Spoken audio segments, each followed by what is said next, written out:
Here's a question for you. What actually matters in life?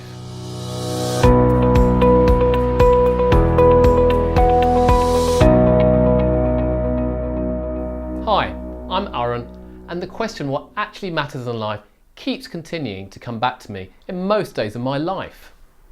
It's not my business, it's not how much money I have, it's not how many places I've been to, or what I want to achieve in life.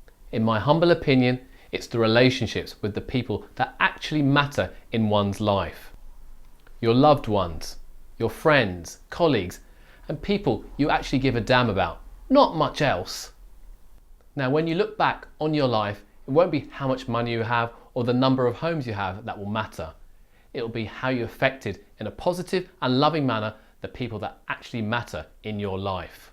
So when you may be thinking you want more or need more money, just remember that stuff is just stuff, and the thing that matters is how you were with the people that actually really mattered.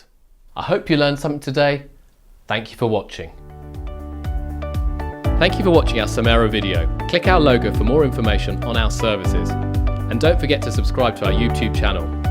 We upload new content every Tuesday and Friday.